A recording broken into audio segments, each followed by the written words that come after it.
My daughter told me to serve her husband or leave. I left, then handed the evidence that put him away for life. My name is Victor, and I am 68. She said it with the lid of the sugar jar still in her hand, as if the right way to end a father's authority was to sweeten the bitterness. Serve him, her husband. 2 words like a broom pushing me out of my own kitchen. She stood between me and the sink, eyes red from the night before, and the television in the other room kept laughing on a channel that never laughs with you, only at you. I heard him clear his throat. He was waiting for me to argue, to beg, to make a scene he could measure and win against. I stared at the line where the counter met the wall and felt the years between us narrow into a single fragile plank. I had built this apartment with overtime, with burnt fingers and quiet pride. Now my daughter used a stranger's rules inside it. Serve him? I asked. I didn't raise my voice. After a lifetime in substations and control rooms, I learned the only volume that matters is the one you can keep. Her fingers tightened around the jar lid. You know what I mean, she said. Help. Do what he asks. Don't make trouble. Or leave, I repeated. The kettle clicked off. A tired animal finally allowed to rest. From the living room he called, Is the tea ready? He didn't say please. He never said please. He owned words like he owned other people's time, as if there would always be more. My daughter's lips trembled, but her eyes stayed on the floor. I recognized that posture from the factory floor when a foreman lied to a young worker about shifts. I recognized it from hospitals when a nurse braced for bad news. Fear has a shape. It folds people the same way. How could my own daughter do this to me? I looked past her, through the doorway, at the man who had taken her laughter and exchanged it for silence. He sat on the couch with his shoes on my table, flipping through channels, moving only his thumb as if that effort alone justified his weight in the world. He had the belly of a man who ate other people's meals and the eyes of someone who counted favors in the dark. There is strength in a quiet man who has carried cables across snow and learned to stand still while electricity hummed around him. There is another kind of strength in a bully who makes rooms shrink when he walks in. I felt both in the air between us. I put the kettle back on its base and turned it off at the plug. You'll manage without tea, I said. I'm leaving. My daughter's breath caught, a small broken wing of sound. She didn't ask me to stay. That hurt more than the words. I took my jacket from the chair, slid my tools into the inside pocket out of habit, and walked down the hallway past the family photos. The one where she was 6 and held up her first fish had faded at the edges. The one from her wedding day still shone. You can polish a frame every week and never change the picture inside. At the door I turned and looked back. She had put the sugar lid down. Her hands were empty now. There is a difference, I said, between peace and surrender. Before we continue, please subscribe to the channel and write in the comments what time it is where you are now. Her face tightened. Behind her, the television laughed again. I closed the door gently and went down the stairs, each step like counting. On the landing I paused, listening for my name. None came. I kept walking. The cold outside steadied me. The river ran slow and gray a few streets away, heavy with late winter melt. My car started on the second try. It knew my hands. I drove to my workshop near the water, a low building with a metal door and a window no one bothered to look into. The old sign still hung from a bent bracket. Repairs. Electrical. Small engines. Retired. Call ahead.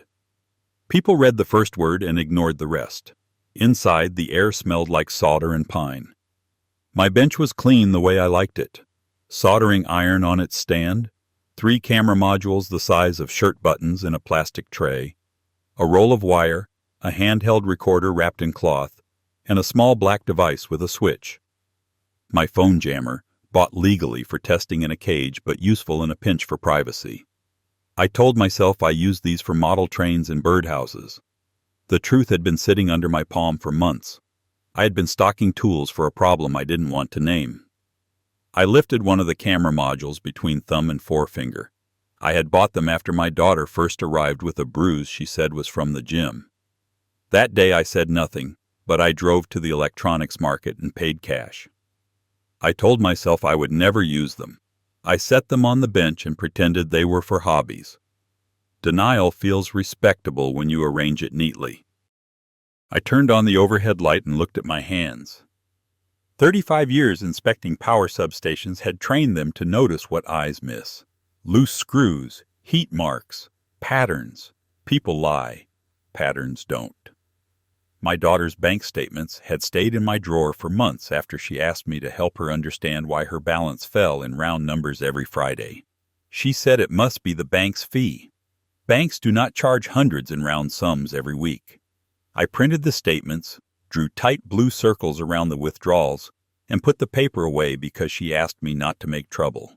The circles stayed in my head. I sat at the bench and unwrapped the recorder, checked the batteries, checked the date and time settings, checked my courage. She had told me to leave or serve him. I had left. That part was simple. The next part was the only part that mattered. I would serve nothing but proof. I planned in the slow, careful way that has kept me alive in rooms where one wrong touch can make metal sing. If you want to survive a predator, learn his routes. If you want to bury him, record them. My tools were small. My patience was large. My reasons were simple. By noon, I had a plan drawn in pencil on the back of a packaging leaflet. 3 cameras, kitchen clock, hallway smoke detector, living room lamp. 1 audio recorder hidden behind the travel books that no one read anymore. A second recorder in the baseboard by the bedroom door, reachable with 2 screws and a flexible bit. The jammer only as a shield during moves. No risks to the children, no confrontation. Catch the pattern, turn it into a map, deliver it to people who could act. Not heroes, not invincible men, just people with the right keys. I called my daughter. "Come by in an hour," she said. Her voice was tight. "He has a work thing later." "He wants quiet, quiet," I repeated. Easy word, dangerous timetable. I loaded the cameras and recorders into an old lunchbox with a chipped handle and drove back as if I had forgotten my wallet. In the kitchen, she was folding dish towels like they were the only thing in the world she could control. "I left too quickly," I said. "It was rude." "I apologize. May I make tea?" She nodded but didn't meet my eyes. When she turned to the cupboard, I lifted the kitchen clock off the wall, slid the button camera into the vent slot, and pressed the sticky backing into place. The angle would catch the table and most of the counters. I hung the clock again and wiped my fingerprints off the rim because habit has a longer memory than anger. In the hallway, I replaced the smoke detector with a twin, a cheap model from the discount shelf, hollowed enough to house a lens, still functional as a sensor. In the living room, while she took laundry into the bedroom, I loosened the base of the lamp that made everyone look healthy in photos and pushed the second camera down the stem with a length of wire. I pinched the cable behind the base and snapped the ring back into place. The lamp would see the couch, the table, the safe he thought he hid by putting a blanket over it. I slid the recorder behind the travel guides on the bookshelf. Rome, Vienna, old cities we never visited. The recorder fit behind the spines like a coin behind a child's ear. One easy trick to keep the world honest. The second recorder, small and flat, I tucked behind the bedroom baseboard after loosening 2 screws and leaving them half-turned for quick access. I moved slowly and breathed slowly and kept my face blank because that is how you move near a sleeping dog you're not ready to fight. He came out of the bathroom just as I was tightening the baseboard with the screwdriver hidden in my sleeve. He watched me from the hallway, then looked past me toward the entry table where he liked to leave keys and crumbs. He didn't see the screws. He saw an old man in his hallway. "You're back," he said. His mouth formed a half-smile that wasn't friendly. "Changed your mind?" "I came to apologize to my daughter," I said, standing. "I left too quickly." He looked pleased. Bullies enjoy it when you make small bows to their imagined throne. "Good," he said, and walked past me without waiting for an answer. I made tea. I hugged my daughter at the door like a guest leaving a visit. I pressed the back of her head briefly as if a touch could teach a voice to stop shaking. She didn't ask me anything. She didn't have to. There is a look people get when a door opens where they thought there was only wall. She didn't look at me, but I saw the look on her neck, in the way her shoulders dropped a fraction. She whispered, "If you can take the kids Friday, take them Saturday too." "Of course," I said. The word meant more than she could risk saying out loud. Friday came. The blue bars on my phone's monitoring app rose and fell like a calm sea while my grandchildren painted an old birdhouse on newspaper in the workshop. At 11, the hallway camera caught two men in gray tracksuits. One carried a plastic shopping bag, the other wore gloves meant for winter and spring weather. Gloves on a warm day speak a language even old men understand. Marco let them in without greeting. No handshakes, no smiles, no words for the camera to guess at, but their shoes told me sizes and weight and gait. People think they hide their faces. Their feet confess. At 1300 hours, my habit of time-stamping never left me. He returned with a suitcase. He zipped and unzipped it twice like a man testing his own nerves, then placed it on the couch and opened it. Bundles. Thick, rubber-banded, the kind of stacks that make a bank teller's eyelids twitch. He pulled a small ledger from under a cushion and wrote with care. This wasn't a thug's scrawl. This was a bookkeeper's hand, slanted forward the way a man leans toward greed. He photographed each page with his phone. Then he lifted the living room rug and pried up a floorboard with a practiced twist of a butter knife. The lamp's eye caught exactly what it needed. The cavity, a waterproof bag, 2 passports, a pistol with a shortened barrel, and a fan of SIM cards wrapped in tape like candy. He slid the ledger under the floor, hesitated, took it back out, ran a thumb over the spine, and put it back on the couch. He liked holding his crimes in his hands. Men who file their sins in neat columns think they've invented a new kind of morality. I paused the stream and stared at the still image of his fingers on the pistol. My hands didn't shake while I watched. They shook after, when I wiped blue paint off my grandson's cheek and told him the birdhouse looked strong enough for a storm. By then, I knew he wasn't only hurting my daughter. He worked for the kind of men who turn silence into currency. That knowledge did not make me brave. It made me deliberate. The next days and nights I became a metronome. Saturday, I took the children to the park and home by the river for soup. Sunday, I taught my grandson to sand a plank without rounding the edges. Monday, I dropped them at school under my daughter's quick nod and watched her hand tremble as she locked the door. Tuesday, I replaced the living room light bulb with the same wattage and a slightly cooler color to sharpen the camera's view at night. Wednesday, I tested the recorder's battery life by talking to it as if it were a dog. Good recorder. Keep listening. Don't fall asleep. I did not sleep much. The recordings taught me the shape of danger without showing me its face. Voices murmured. A nickname surfaced. Kiosk. Then another. Bookworm. They talked about quiet, about Christmas lights, about ears being clean. The slang changed depending on who was in the room. The money stayed the same. On the second Thursday, he broke a rule he must have promised himself he wouldn't break. He left the ledger on the shelf when his phone rang. He hurled a curse at the air, shouted for my daughter to make sure the kids weren't staying over, and left without his coat. My daughter stood very still for 22 minutes, the kind of stillness that costs a person years from their life. Then she went to the bedroom, retrieved the ledger, wrapped it in a clean pillowcase, and slid it behind the washing machine. I watched. I stopped the feed. I leaned on my bench until the wood pressed a lattice into my palms. She was saving it. For him later, for me, for herself if she had to run. The answer didn't matter as much as the fact that she had moved a piece on the board. People who believe they are doomed don't hide things that can end doom. She had decided not to lose.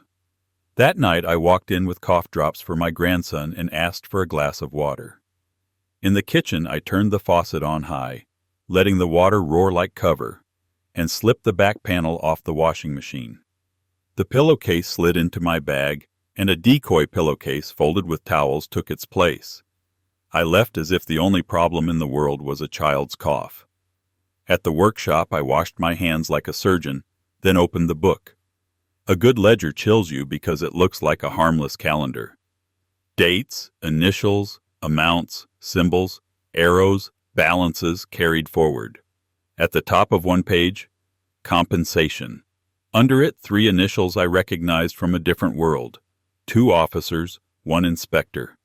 I had seen them on television speaking like warriors. Here they were in lean pencil strokes next to numbers that would pay for a new car. I photographed each page, then scanned them with the care I used to reserve for calibrating meters. I counted the pages twice. I put the book back the next morning in the same impossible slot behind the washing machine and pretended I believed in luck. The second hook hit me on a Monday as I drank coffee and watched the hallway angle for movement. A woman with sharp heels and a perfume you could see walked in with a key. She never looked at the camera. She left a note under the sugar jar and a box of syringes in the pantry behind the flour. He kissed her in the doorway, wiped his mouth with the back of his hand, and yelled at my daughter about a saucepan. Then a man with a split lip sat on the couch, and Marco put gloves on and did something fast and brutal that made the recorder pick up a sound I will never forget. A man swallowing a sob because he knows crying writes you into a different story. When the door closed again, I picked up my coat and walked to the prosecutor's office. I did not ask for the name on the door. I asked the receptionist, the woman with the pen that never runs out, to give me a large envelope and to write down my name correctly. I told her I had something that would make her bosses walk faster for a day. She didn't look up, just slid the envelope across with her left hand. I put 4 USB drives, 3 printed transcripts, and a photograph of a pistol's serial number into the envelope, then wrote a date across the flap. I told her quietly that 6 other envelopes with the same contents existed in different safe places, and that those envelopes each contained a note explaining what would happen if this one disappeared. She stapled the flap and stood. "Wait," she said. 10 minutes later, a man with gray at his temples and a face that could listen came out. He didn't offer me a seat in the lobby. He led me to a small room with clean walls and no clock. "I'm Investigator Orlov," he said. I didn't shake his hand. I sat. "I am bringing you a map," I said. "Names, times, routes, locations, and a book that keeps accounts. I have audio and video. I have patience. I do not have time for theater." He nodded once. Some men nod to end a conversation. He nodded to begin one. When you live 6 decades, you learn to read the pace of another man's breathing. Orlov breathed like a runner slowing at the end of a race. He let me speak. He didn't interrupt, and when I paused, he asked only for clarity. We went through faces. We went through shoes. We went through the word Christmas lights and what it meant in context. We went through the ledger's compensation entries and the names those initials probably stood for. I did not say the names of the officers and the inspector. He did not either. He wrote on a legal pad with a cheap pen and his lines were straight. He asked me to keep recording 1 more week. He asked if I could confirm the floorboard and the pistol's make and model. He asked if I could stay quiet to my family. I said yes to all 3. He didn't offer me guarantees. I would have distrusted them anyway. The last week moved like a wire under tension. I checked batteries twice as often. I drove different routes. I switched my phone off near the apartment so my own life would not draw a map for people who trace such things. I made tea with my daughter and spoke about the weather, which is a way of telling someone you love them without saying anything. At night I talked to my recorder again, just to keep myself from doing something reckless. I told it jokes without punchlines. I told it about my wife's laugh, the one my daughter inherited before it was taken. I told it about the way frost draws little ferns on the workshop window. The recorder stayed silent, which is exactly what I needed. Midweek, the lamp's eye caught him and the blonde at a closed restaurant by the river. The lens struggled with reflections, but sound carried. Warehouse numbers, delivery schedules, a shipment that needed sick leave, meaning a disappearance, and a new nickname, Surgeon. He said it with the mixed respect and resentment that wolves give to other predators. He took the ledger out in the window light because mirror men love to watch themselves doing crimes. That vanity saved me days of work. Friday, rain fell in clean sheets. The hallway camera saw 7 pairs of shoes cross the threshold and 1 small sneaker that did not belong to any of us. The boy was 14, maybe 15, thin but steady, carrying a bag too heavy for him. "Stop breathing like a pig," Marco said to him, and called him by a short nickname that wasn't a name. The boy looked directly at the camera, a glance that happened only because his head hung and then lifted again. His eyes were calm in the way of people who have already made a quiet decision to survive. I felt something move behind my ribs then, not anger, not pity, just a drive like gravity. I called Orlov from a payphone in a grocery store. Old man habit, old man fear, old man caution. He answered on the second ring. "Tomorrow," he said. "Be ready." The next afternoon, he placed me in a van that smelled like coffee and warm plastic. He told me nothing I didn't need to know. He didn't mention the names from the ledger.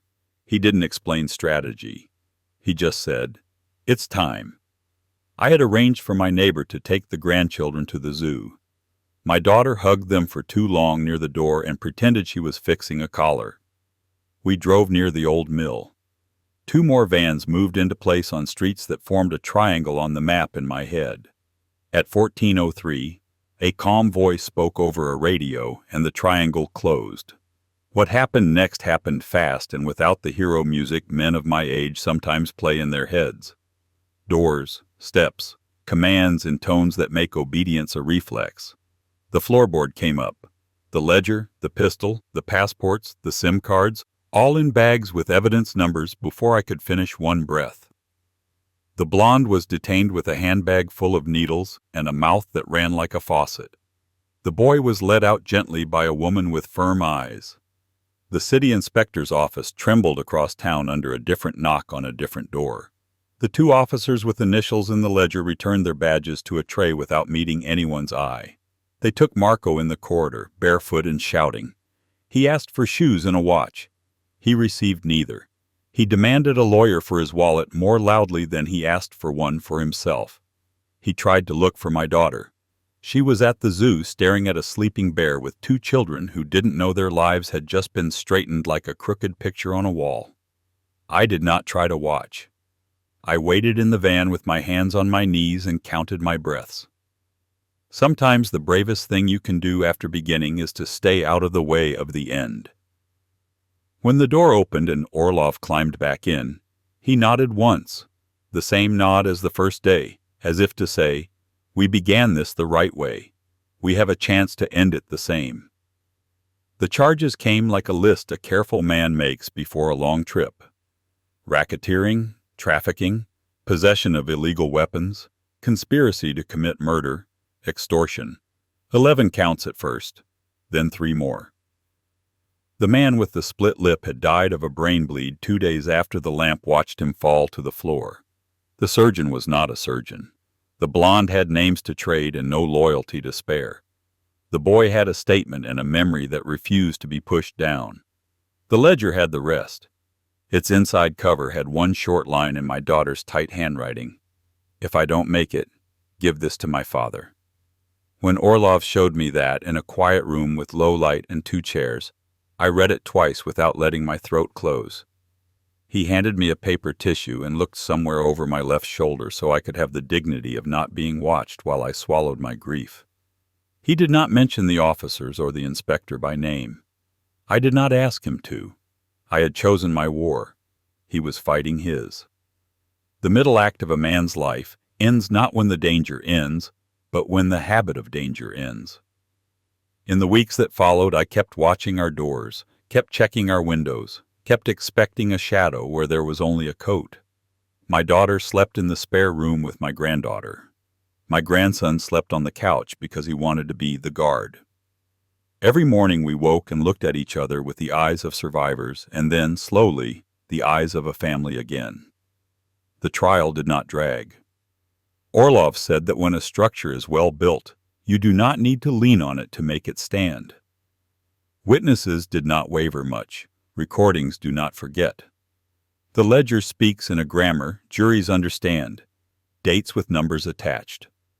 The city inspector retired for health reasons the day after a search warrant pried open his computer. The two officers stood silent in their own courtroom while their lawyers tried to turn ledgers into misunderstandings. The boy testified in a closed session with a support worker and a glass of water. After he finished, two large men in suits stepped outside and pretended to answer calls while they stared at trees. The blonde reduced sentences into stamps. The men in tracksuits sat shoulder to shoulder and looked like wet dogs. The defense tried one angle, that I was vindictive, that I had provoked, that I had planted. The footage lined up with phone records, lined up with bank withdrawals, lined up with intercepted calls that were not mine to intercept, but which appeared, as if by coincidence, on the right desk at the right time. Coincidences begin to look like planning when too many of them point the same way. I did not take the stand. Orlov decided they had enough without me. One of the prosecutors asked if I wanted to testify. I told him no. He nodded and said, "You have already spoken more clearly than words." Marco's eyes hunted for me in the gallery during verdict day. I kept mine on the wood grain of the bench in front of me. He had always measured people by how they looked back at him. I refused to be a tool he could weigh. The judge read in a voice that carried without force. Life without parole. The words sounded plain. They should. Words that big should wear work clothes, not uniforms. There were other sentences for other men, and there will be appeals for some because that is how the world keeps its balance. But the center held. In the corridor afterward, my daughter leaned against a pillar and exhaled as if someone had taken a boot off her chest. She did not cry. She asked me one question. "Do you hate me?" "No," I said. "I hate what fear did to your voice." "I told you to serve him," she said, like confessing to a priest. "You told me to leave or serve him," I corrected. "I left, and I served justice." We stood there for a while, saying nothing, which is how families often heal, quiet accumulating like good snow. Then she said the sentence I had been walking toward for months. "Can we come home with you for a while?" I said yes. We walked to the car. The children held hands and asked about dinner. At home, the kettle clicked and no one flinched. I put my grandchildren at the table with pencils and let them draw while I took the lamp from the living room and set it on the floor. My grandson asked if we could keep it because it makes faces kind. I unscrewed the base, fed the slender camera wire back out, coiled it in my palm, and put the bare lamp back on the table. The lamp would stay. The eye would rest. The watcher had completed his watch. In the weeks after, people came and asked me for advice the way men go to barbers for counseling they pretend is about hair. A neighbor with a loud car. A cousin with a son making excuses and new friends. A woman from the next street who had watched men bring packages to the apartment above her. "What did you do?" they asked. I told them the same thing every time. I observed. I recorded. I delivered. I kept my pride out of it. I did not swing a bat. I did not break a window. I did not threaten anyone into doing the right thing. I believed in the math of repetition and the dignity of proof. I trusted a handful of people whose job is to walk toward the dark. Sometimes at night, when the house was quiet and the new lock on our door made a clean, confident sound at 10 o'clock, I took the little black jammer out of the drawer and held it the way a man might hold a medal. Not because it was glory, because it was weight. I turned it over and thought about how many people are alive because of small devices and a stubborn old man's insistence on details. I put it back and went to check on the children. My granddaughter slept with her mouth open and her hand on her book. My grandson had built a tent out of 2 chairs and a blanket and was snoring like a tiny soldier. A month later, my daughter wanted to retrieve the last of her things from the apartment. We went in daylight, when walls are most honest. The living room still had the bruises of the search, a rug folded, drawers turned, dust where there had been no dust. I pressed the loose floorboard down. It stayed. I opened the closet where his coats had hung and smelled only wood. My daughter went to the bedroom and opened the drawer where she'd kept the children's passports. Empty. She smiled, a tired smile, the kind you give when you find nothing where something bad used to be. We took photographs off walls. We put books into boxes. We left a cheap pan in the kitchen because you should always leave some small, useless thing behind to remind the room it used to be yours, and now it isn't. On the way out, she handed me the key. "You keep it," she said. "You're better with doors." I put it on my key ring and felt the tiny weight shift everything. Rebuilding is not as dramatic as destruction. It looks like homework at the table while soup simmers. It sounds like laughter that starts small and then remembers how to be loud. It tastes like pancakes on Sunday after church, even if you do not believe in everything the priest says. It feels like a new pair of shoes that don't pinch. I taught my grandson how to sand planks without rounding edges. I taught my granddaughter how to strip insulation from a wire without nicking the copper. My daughter taught me how to make the bean soup her mother had made without a recipe, and we pretended it tasted exactly the same, which is a good lie. We made a rule that phones charge in the kitchen at night. We made another rule that no one raises their voice because raised voices take too long to forget. We made no rules about the past. We let it sit in corners and fade into a story we tell only when someone asks for help. Help came knocking again sooner than I expected. A neighbor from my workshop, thin, polite, eyes like he wanted to be brave, told me his sister's boyfriend had begun to make rules like a bad king. "I can handle it," he said, which is what men say when they can't. I told him the same thing I told myself. Stop acting. Start observing. Write dates. Record in ways you can explain. Don't try to be what you aren't. Don't throw punches you'll lose.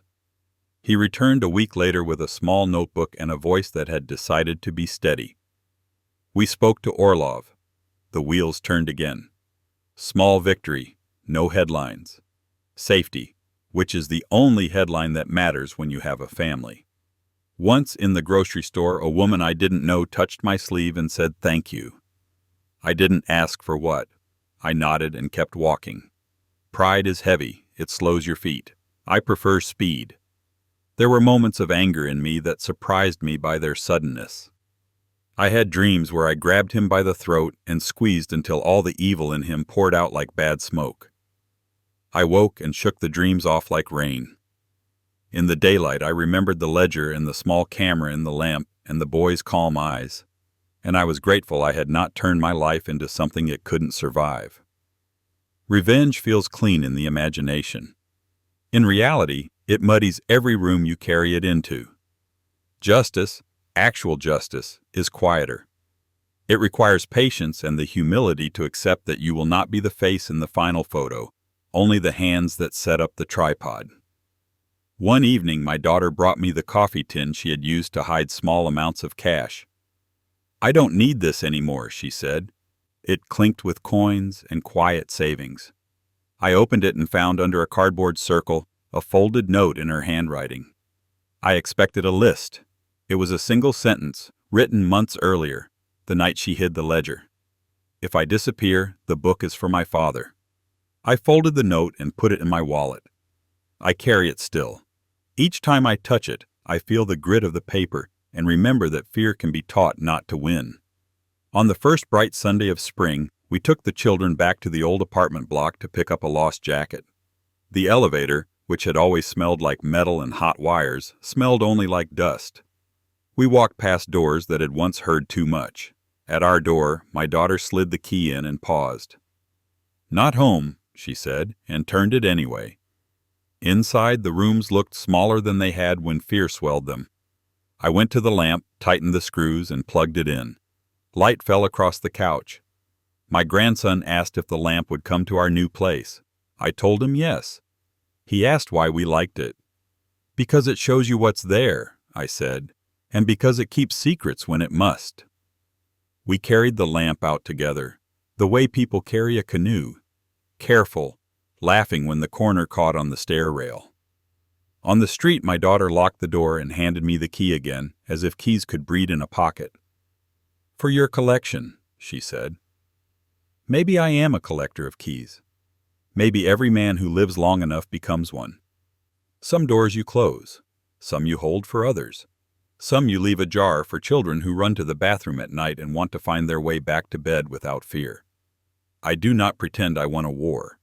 Wars leave ruins and medals. I finished a task. I did my job.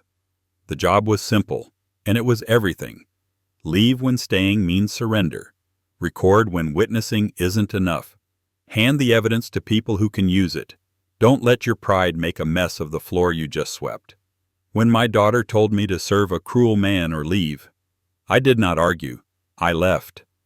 And then I built a bridge of facts sturdy enough for justice to walk across. That bridge will hold other feet besides ours. That is how bridges repay the men who make them. Tonight, we will eat soup and bread, and the children will tell a story about a bear that slept through the loudest day of the year. I will wipe the table and lock the door and listen to the new quiet. Not the silence of fear, but the quiet of a house that belongs to its people. The lamp will cast its honest light. The camera sleeps in a drawer. The ledger gathers dust in an evidence room where a clerk initials a line and doesn't know he is part of a life saved. Orlov works late and drinks bad coffee and goes home to a wife who thinks he spends too much time at his desk. The boy with the calm eyes is learning to breathe properly. The blonde is learning to answer questions. The inspector is learning to take pills that taste like shame. The officers are learning that a badge is not a shield against arithmetic. And I am learning, at 68, that the work of a father is not to be obeyed, not to be feared, not to be quoted. It is to make sure his children live. Even if it means walking out of a kitchen without a fight, then walking into a small room with a map, and trusting strangers with hard jobs to do the rest. Even if it means being patient when your hands want to shake. Even if it means holding your anger the way you hold a live wire, firmly, with respect, until someone shuts off the current. The birdhouse my grandchildren painted hangs outside the workshop now. A pair of small birds moved in quickly, unfussy renters with good instincts. When it rains, the paint looks brighter. When the wind picks up, the little house moves and then settles. I check the screws sometimes, not because I don't trust my work, but because vigilance is a habit I cannot retire. I like to think about the birds when I think about justice, a place to sleep without bargaining with the dark. If you ask me how I did it, I will tell you the truth. I didn't do it alone. I didn't do it with muscle. I didn't do it with speeches. I did it with time and attention and a refusal to let fear be the loudest voice in my house. I left when leaving gave me the room to act. I watched when watching mattered. I gathered when gathering would hold. I handed the map to hands that could carry it farther, and when the moment came to stop, I stopped. I did not go down to the prison to ask for a minute. I did not send letters. I did not call anyone names. I closed the door and kept it closed. Justice is not fireworks. Justice is a set of hinges that do not squeak, a lock that snicks into place, the rhythm of a kettle that boils for people who have time to drink tea without listening for footsteps. It is my daughter putting her phone face down and forgetting it for an hour. It is my grandson laughing so hard he coughs and then laughs at the cough. It is my granddaughter drawing a lamp with a smiling face and saying, "It makes us kind." It is a ledger in a box that says evidence, and a judge in a robe that looks like any other robe saying life without parole in a tone that could narrate the weather. It is the small daily miracle of normal. When I close my eyes at night, sometimes I see the living room on the day it all began. His shoes on my table, her mouth tight with fear, the sugar jar lid shining in her hand. I hear myself say, "I am leaving," and I feel the door close behind me. Then, strange as it sounds, I feel gratitude. Not for him, not for any of that ugliness, but for that final push that forced me to do what I had avoided for too long. Without it, I would have learned to live with rules that were not mine. With it, I remembered the simple geometry of a spine. If this story has a lesson, it is not noble and it is not clever. It is practical. If you are told to serve a tyrant or leave, leave. Then get to work. Collect the facts. Make the pattern visible. Hand it to people who can turn visibility into action. Do not make yourself the star of the last act. Be the stagehand who kept the ropes from tangling. Sleep later, when the sound you hear in your house is only a child turning in bed and a lamp humming and a pair of birds settling into a home you built with steady hands. Justice did not visit us. It moved in. And I intend to keep it housed. My grandpa's words really happened. I believe him. If you want more true tales stories like this, hit subscribe.